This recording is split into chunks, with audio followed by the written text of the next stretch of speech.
અમદાવાદની 7th day સ્કૂલના ધોરણ 10ના એસએસસીના વિદ્યાર્થી નયનની હત્યાથી શહેરમાં ચકચાર મચી ગયો છે।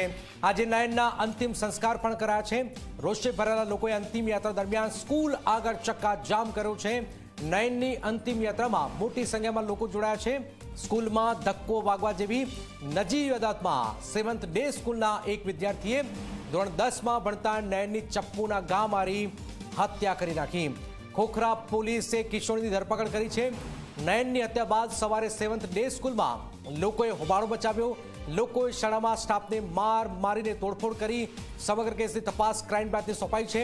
ક્રાઇમ બ્રાન્ચે 3 લોકોની પૂછપરછ કરી વધુ તપાસ હાથ ધરી છે। સ્કૂલમાં વિદ્યાર્થીની હત્યાથી ખળભળાટ મચી ગયો છે કે આ પ્રકારની ઘટનાઓ જે વધી રહી છે એ ચિંતા ઉપજાવનારી છે। સામાન્ય વાતમાં એક વિદ્યાર્થી કઈ રીતે હત્યા કરી શકે, એક વિદ્યાર્થીની આ સવાલ છે। અને સવાલોની વચ્ચે 7th ડે સ્કૂલમાં આજે પરિવારજનોએ હલ્લાબોલ કર્યો હતો, નારાજગી વ્યક્ત કરી છે, આક્રોશ વ્યક્ત કર્યો છે।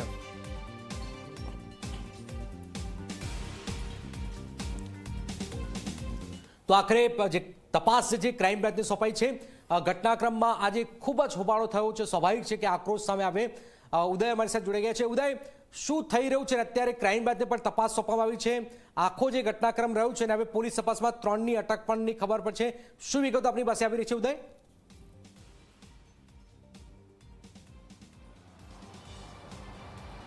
જરાક જો આખો બનાવ જે છે એ સમાજ માટે, એમાં દરેક ધર્મના લોકો આવી ગયા। આપણે અહીંયા કોઈ ધર્મની વાત નથી કરવાની, પરંતુ સમગ્ર સમાજ માટે, સમગ્ર રાષ્ટ્ર માટે આ ચિંતાજનક એક કિસ્સો સામે આવ્યો છે કે જેની અંદર અલગ અલગ બે ધર્મના વિદ્યાર્થીઓ વચ્ચે માથાકૂટ થાય છે અને ત્યારબાદ એકદમ સામાન્ય માથાકૂટ જે હત્યા સુધી પહોંચે છે। આખો મામલો બને છે, શાળાની થોડીક બેદરકારી સામે આવે છે, પોલીસ ત્યાં પહોંચે છે, પોલીસની હાજરીમાં તોડફોડ થાય છે। હવે જો અત્યારે સમગ્ર બનાવની વાત કરવામાં આવે તો અંતિમ વિધિ જે છે નયનની થઈ ચૂકી છે। પરિવારની માત્ર એટલી જ માંગ છે કે અમારે કોઈ પણ પ્રકારના રાજકારણમાં નથી પડવું, બસ અમારે માત્ર અમારા ન્યાયથી મતલબ છે, તો અમને ન્યાય મળવો જોઈએ। તો ન્યાય અપાવવા માટેથી અત્યારે અમદાવાદ ક્રાઇમ બ્રાન્ચને આખી આ તપાસ સોંપી દેવામાં આવી છે। અમદાવાદ ક્રાઇમ બ્રાન્ચે કુલ 3 વ્યક્તિઓની અટકાયત કરી છે, જેમાં કહેવામાં આવી રહ્યું છે કે 2 સગીર છે અને એક જે છે એ પુખ્ત વયનો છે। હજી પોલીસ જે છે એટલે કે અમદાવાદ ક્રાઇમ બ્રાન્ચ જે છે એના જન્મ તારીખના પુરાવા જે છે જાણી રહી છે અને શોધી રહી છે।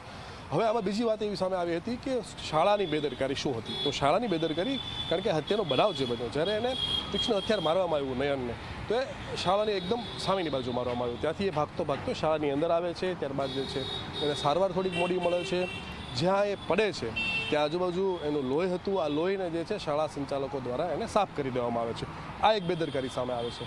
આ પહેલાં પણ આક્ષેપ જે વાલીઓ કરી રહ્યા હતા, આપણે એની સાથે જે સવારથી વાતચીત થઈ રહી છે વાલીઓ સાથે, ત્યાં અલગ અલગ એવું કહી રહ્યા છે કે આ પહેલાં પણ આ શાળા સંચાલકોને અમે અનેક વખત કહ્યું છે કે બાળકો જે છે આવા પ્રકારની ગુનાહિત માનસિકતા અને પ્રવૃત્તિ કરે છે અમુક બાળકો, તો તેને લઈને કંઈક કાર્યવાહી થવી જોઈએ, જે ન થઈ એના કારણે આખો આ બનાવ બન્યો છે।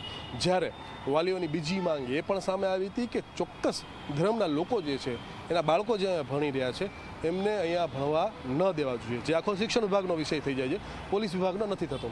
અત્યારે માત્ર પોલીસ વિભાગ દ્વારા જે છે એ 3 અટકાયત કરવામાં આવી છે। 3 સગીરો, 2 સગીર અને 1 પુખ્ત વયના તપાસ ચાલી રહી છે। આમાં ચેટ પણ સામે આવી છે। ચેટની અંદર સ્પષ્ટ જે ગુનો બન્યો છે એ ગુનાને લઈ અને જે તીક્ષ્ણ હથિયાર મારનાર વ્યક્તિ જે છે એ સ્વીકારે છે કે હા મેં આવું કર્યું છે અને જે થઈ ગયું એ થઈ ગયું। આખી વાત હિન્દીમાં છે, પણ આપણે અત્યારે દર્શક મિત્રોને સમજાય એટલા માટે આપણે ગુજરાતીમાં જણાવી રહ્યા છીએ। તો સૌથી મોટો અને મહત્વનો પુરાવો જે છે એ ક્રાઇમ બ્રાન્ચ માટે આ ચેટ જે છે, ચેટનો સ્ક્રીનશોટ છે એ બની રહેશે, કારણ કે આ બનાવ બન્યા બાદની ચેટ છે જેની અંદર સ્વીકારે છે। હવે બીજો મહત્વનો મુદ્દો એ બની રહેશે, જ્યારે આપણે અધિકારી દ્વારા પ્રશ્ન પણ પૂછવામાં આવેલો હતો જનક, ભલે આ ગુનો જે છે એ સગીર વયના બાળકે કરેલો, સગીર વયના કિશોરે કરેલો છે, પરંતુ ક્યાંક ને ક્યાંક પોલીસ જે છે, તપાસ કરનાર એજન્સી જે છે, આમાં એક કોર્ટને ખાસ રિપોર્ટ કરી શકે છે કે જેની અંદર એવું લખાઈ શકાય છે કે ઉંમર ભલે નાની હોય પરંતુ એની માનસિકતા જે છે પુખ્ત વય જેવી છે। તો આ કેસનો જે છે એ સ્વીકાર એ પુખ્ત વયના બાળક વ્યક્તિ તરીકે કરવો અને એ પ્રમાણે એનું જજમેન્ટ કે ડિસિઝન કે એના ઉપરના નિર્ણયો જે છે એ લેવા જોઈએ। તો આ રિપોર્ટ પોલીસ કરે છે કે નથી કરતી એ જોવું રહ્યું, અને આખરે ન્યાય જે છે કેવી રીતે અને ક્યારે મળે છે એ પણ જોવું રહ્યું। બિલકુલ, આ ખૂબ જ મહત્વપૂર્ણ વાત ઉદયે કરી છે। ઉદય, આપનો આભાર। આપની પાસે ફરીથી આવીશું, પણ જે ઘટનાક્રમ સર્જાઈ રહ્યો છે એ ખળભળાટ મચાવનારો છે, વાલીઓની ચિંતા વધારનારો છે કે એક વિદ્યાર્થી કઈ રીતે બીજા વિદ્યાર્થી પર આ રીતે હત્યા કરી શકે।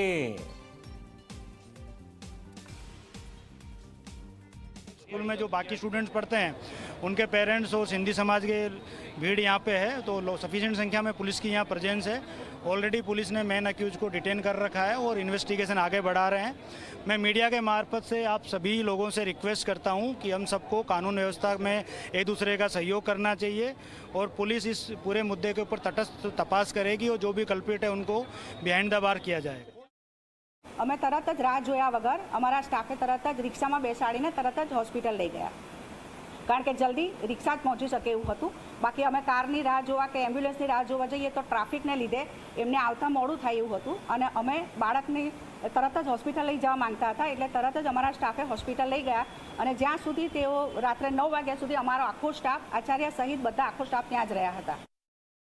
ના, કેમ્પસમાં બની નથી, કારણ કે આ શાળા છૂટી ગયા અને બાળકો બહાર નીકળી રહ્યા હતા। એ બાળક બહાર જતો રહ્યો હતો અને બહાર સામેની ગલીમાં એને જે ઘટના બની એ ત્યાં થઈ છે અને બાળક પેટ પકડીને, કમરે હાથ પકડીને પછી આવીને ત્યાં બેસી ગયો પાછળ અને કોઈકે આવીને અહીંયા ઓફિસમાં જાણ કરી રિસેપ્શન પર અને તરત જ અમારો સ્ટાફ ભાગીને એને રિક્ષામાં બેસાડીને હોસ્પિટલ લઈ ગયા।